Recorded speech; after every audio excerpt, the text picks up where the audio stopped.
7, talk too early. Oh, indaba, talking my business isintu, nazo zonke indaba zabasha.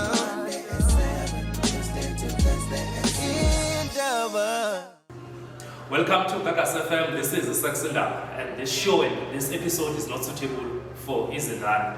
Well, sekukhona umuzwa of festive season, hence you catch this episode on Gagas FM app as well as YouTube. Igama uMenelisi wakandwani, as I'm going to take you through 18 Umdavazo. Izolo bekumnandi ku Christmas namuhla Boxing Day, but ngibheka ukuthi ngabe kubaluleke ngathi make time for your partner. Ngabe Umdavazo uthatha break during this period. And we ask you when it comes to sex and here on Gagas FM, we have a good friend, Udawatela, who take us through 18 Umdavazo, appended season, 18 zona impilo in general. I have Dr. Nkosinathi Shabalala. He is a sexual health specialist as well as family practitioner. Mshemu, Boxing Day, welcome on Gagas FM. Unjani Menelisi? Hamba kahle? Ngikhona baba. Hayi, qondile. Alawu ukubingelela. Yes. Bingelela umndeni wakho othandayo. Bingelele nje kahle. Yazi nendlela babingelela ngakho. Ubingelele umndeni wakho kahle Menelisi. Kuyisikhathi somndeni. Dokotela, i-question yami yokuqala. Kubaluleke ngani to balance isikhathi of umndeni wakho nopartner wakho? Okay. Nokubalulekile Menelisi. Ngoba phela manje vele kwakhiwa ubudlelwano. So ubudlelwano bakhiwa ngendlela ehlukile. And bakhiwa in between abantu abahlukile, you know.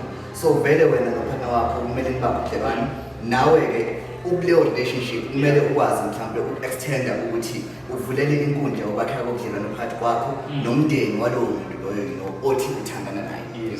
So ibalulekile leyo nto leyo ngoba yakhanda wona vele umndeni, you know. If usibheka vele when you look at the society is built by our communities. Yes. Our communities are built by families, and families are built by our individuals that come together and they say they wanna, you know, build in video together. Yeah, so that is basically the definition of umndeni. I was also sociology.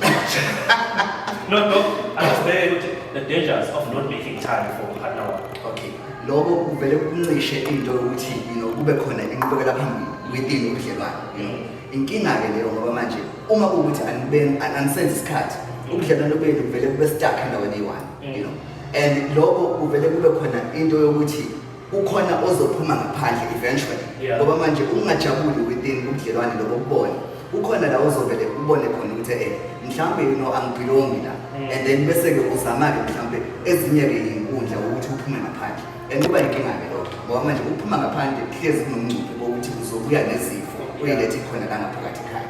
So ukwakha isikhathi unikeza, you know, i-opportunity yokuthi understandane properly, unikeza opportunity yokuthi ubudlelwano benu, you know, kube khona ukuthi buqine in a way ngoba manje niyakwazi ukuthi nikhulume, niyakwazi ukuthi nixoxisane, niyakwazi ukuthi niqhamuke nama-solutions if ukuthi mhlawumbe niney'nkinga noma ngathiwa iqhamuka kulo mhlangothi Menelisi. As we make time for partner wakho Dokotela, visitors agcwele emakhaya wethu, ama-relatives akhona. How can you enhance Umdavazo? Visitors ngaso lesi sikhathi. Kuba khona leyo nto, you know, within the relationship leyo ukuthi sesiyaqala manje siyajwayelana. Angiyithandi ke mina leyo nto Menelisi ngoba eventually ifika nento yokuthi you end up becoming predictable.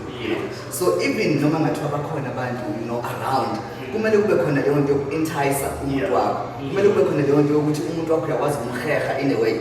And sometimes, you know, kukhona lapho eningathola khona upotsho, sebenzisani wonke upotsho enutholayo. So ukhona lowo potsho leyo ongawuthola ukuthi no kube khona ukudavazana in a very proper manner ngaphandle kokuthi mhlambe nihlambalaza, you know. So ikhona leyo nto Menelisi ukuthi uku-enticana ugcina i-relationship revived. Speaking of upotsho, would you recommend i-quick of oral sex ngalesi sikhathi ugcwele phithizela? Anything Menelisi, makuthiwa i-quick. It can be anything. It can be kind of thing as job usho oral sex. It can be hand job, you know, umuntu wesifazane enikeza umuntu wesilisa i-hand job. It can be quick yangempela kanti ngokuthi, you know, uyambhekisa lena uyamdumisisa umshayisa i-doggy style kuphela khona. Ngeke khalo ukuthi nesimo sika 2 minutes. Hayi ngikaka. Phela i-quick nayo inayo leyo nto leyo yokunikeza ukuthi uyenela. You know, yes. Njengalo nje igama lakho Menelisi. But now mama uyapheka ekishini, whether it's a same sex, bahleli emafletini, bahleli emakhaya, abavakashanayo nabahlala ndawonye. Would you recommend ukuthi nimpantsane dokotela just ngenxa ukuthi isikhathi asikho and futhi kugcwele like ukuthi just umuntu wakho umpansa umthinte noNtomzodwa nje bese uyadlula? Umuntu kabani? Yini ngizosaba uponza umuntu wakho? Yeah. You know, ngoba phela umuntu wakho. And akukhombisi mhlawumbe ukuthi you are being possessive or anything. Ukhombisa ukuthi umuntu wakho emlangazeleli emkhaleni uyambona, uyambuka. You know, ukhona abantu aba-turned on even by umnyakaza komuntu wakho ekhishini. Ekwenzela nje mhlawumbe ukudla, ekwenzela mhlawumbe leyo sandwich leyo, umnyakaza nje kwakhe. Ugcina ngamela kuphenduke into something obonayo ukuthi yazini, you know, la kumnandi le relationship. This is a special edition of iSex Indaba. Sibe festive, sibheka ukuthi ngabe uhamba kanjani, how can you make time for umuntu wakho ngalesi sikhathi siphithizela ngabo umntavazo ukuze uhambe kahle ningabi neyinkinga mase kuqala wona uJanuary. I have Dr. Nkosinathi Shabalala. He is a sexual health specialist as well as a family practitioner. Dr. I know ukuthi ukhona abahambayo ke manje abakwi vacation. Imaphi ama-sex position that you can recommend? Ba-advise nje ukuthi uma ukuthi uhambile nisemahlathini, nisemahhotela, nihambe ey'ndaweni ezahlukahlukene. Then when it comes to ama-position angawenza, awusekho kwi-comfort zone noma indawo lapho oyijwayele. Nihambile-ke manje kwi-vacation. Which sex position ungawa-recommend? Wayibuza kahle impela nanelisi. You know, if ubuza ngama-sex positions, ngingaqala ngokuthi abantu vele kumele bafunde ukushintsha ama-position. Sure. Shintshani idayela, ziningi amabidayela. You know, khona o-missionary, khona o-doggy, khona o-flat doggy, khona o-side doggy. You know, khona ama-standing positions, maningi ama-positions. But ama-positions, you know, ongathi mhlawumbe ungawenza on a getaway position, on a getaway vacation. It depends, of course, ukuthi nikephi khona. Nisendaweni mhlawumbe outdoors, nisendaweni indoors. But ke ama-position lawa ongavamisile ukwenza uma usekhaya. Iwona kagcina futhi nawo eletha injabulo kanjengo-helicopter, you know. Kanjengo-reverse i-helicopter umuntu wesifazane ebheke phezulu, umuntu wesilisa ebheke phansi. Kodwa manje niface the other ways, total opposites of each other. Yeah. But then again, if ubuka induku iyakwazi ukuthi ingene ngaphakathi kuNtomzodwa kanye nomuntu wesifazane futhi uyakwazi ukuthi aslide ngaphansi kwakho angene kuwena. And then bese-ke izandla zenu niyayivula-ke ngazathi niyandiza-ke emoyeni. Iyona-ke helicopter position-ke. Ngiyathola. Ukhona nenye ekade uyisho Ebizwa nge-reverse cowgirl. Yes. I-reverse cowgirl, if ubuka i-cowgirl nje, the normal one, which is the woman on top. Yeah. So i-reverse cowgirl, it's when umuntu wesifazane ebheke, you know, opposite engakubuki, you know, wena ubuka ingemuva lakhe, yes. Yena ungaphezu kwakho, wena ubuka ingemuva lakhe, yena ungaphezulu uyafela. So that would be a-reverse cowgirl. Now, 69 benziwe I-69 nayo futhi i-69 allows ukuthi ube unikeza umuntu wakhe ikhanelingasi naye futhi ebekunikeza ikhanelingasi.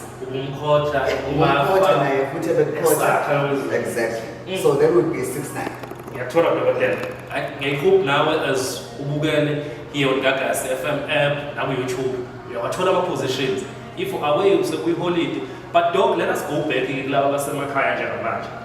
Ama-cozy sports endlini uyayazi endlu yakho uma uthola lelo chance inyanga imaphi ama-sports ingabe recommend couch usekishini noma kwakhona nje bedroom ubona ukuthi this is a cozy sport for umdavazo lo ungakutholi?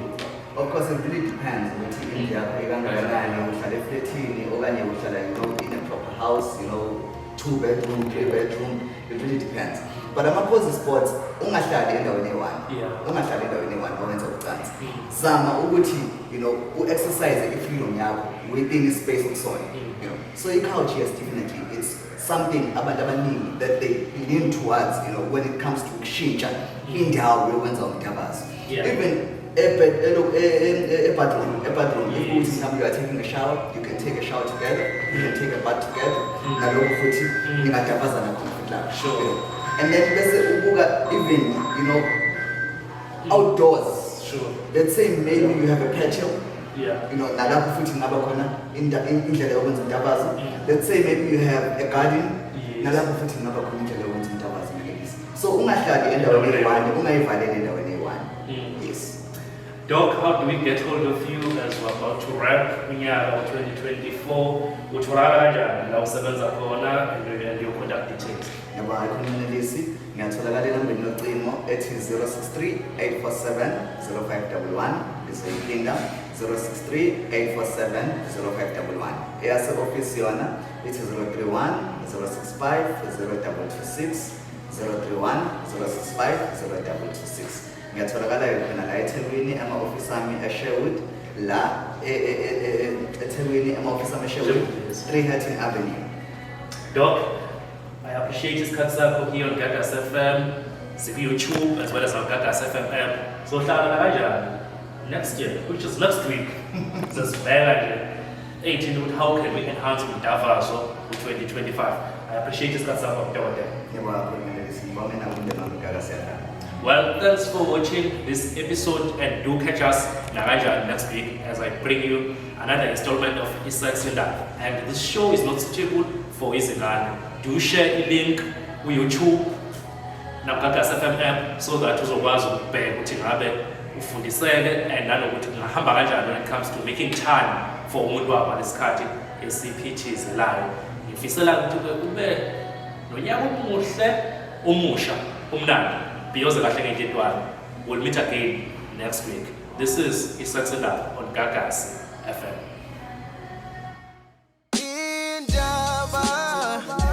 Special open line on Mondays at 7. Talk to Alex.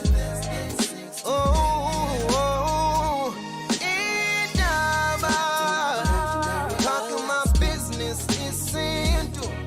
Nazo zonke indaba zabasha. Indaba